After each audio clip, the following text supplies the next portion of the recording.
नगर मनमाड या राष्ट्रीय महामार्गावर शासनाची कुठलीही परवानगी नसताना एका सुनसान निर्जन ठिकाणी स्पीड ब्रेकर आढळले आहे। नगर मनमाड या राष्ट्रीय महामार्गावर आणि कृषी विद्यापीठाच्या हद्दीमध्ये राहुरीकडे जात असताना ज्या ठिकाणी अत्यंत धोकादायक स्थिती असलेल्या ठिकाणी व एकदम निर्जन व सुनसान जागेवर सार्वजनिक बांधकाम विभागाने या ठिकाणी कोणाच्या आदेशाने स्पीड ब्रेकर बसवले असा प्रश्न उपस्थित होतो।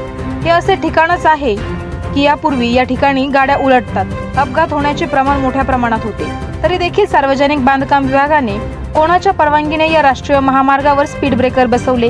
काही दिवसांपूर्वी याच ठिकाणी ड्रायव्हरला अडकून याच्याकडून धमकावून पैसे व गाडी लुटायच्या व बलात्कारासारख्या गोष्टी याच ठिकाणी घडल्याच्या राहुरी पोलीस स्टेशनला याची नोंदी आहे।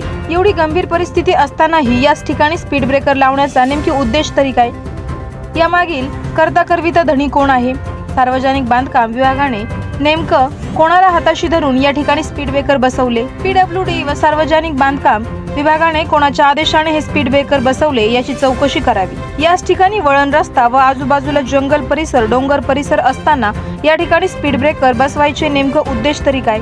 रात्री अपरात्री याच ठिकाणी काही लुटारूंनी ट्रकच्या ड्रायव्हरला गळ्याला सुरी लावून ट्रक लुटण्याचा प्रकार केलेला आहे व चोर व दरोडेखोरांनी पळण्यासाठी घनदाट जंगल व डोंगर परिसर असल्याने ज्या ठिकाणी कोणीही रात्रीच्या वेळी थांबत नाही, तरी असे असतानाही या ठिकाणी स्पीड ब्रेकर कोणी बसवले यामागे काही दरोडेखोरांचा तर हात नाही ना, की दरोडेखोराला हाताशी धरून सार्वजनिक बांधकाम विभागाने या ठिकाणी मुद्दामून जाणीवपूर्वक स्पीड ब्रेकर बसवले असा प्रश्न सर्वसामान्य जनतेला पडला आहे। नगर मनमाड हा राष्ट्रीय महामार्गावर बऱ्याच ठिकाणी स्पीड ब्रेकर, काही शासकीय कार्यालय व गाव वस्ती असतानाही सार्वजनिक बांधकाम विभागाला आंदोलन करूनही या ठिकाणी कधीही स्पीड ब्रेकर बसवले गेले नाही।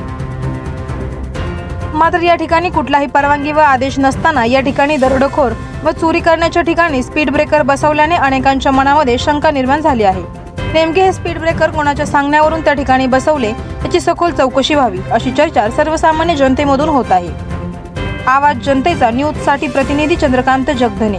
करायचं आहे लाईव्ह कार्यक्रम किंवा आहे कसले आंदोलन, जनसामान्यपर्यंत पोहोचेल आपला हक्काचा आवाज, आवाज जनतेचा। बातमी व जाहिरातीसाठी संपर्क करा स्क्रीनवर दिलेल्या नंबरवर।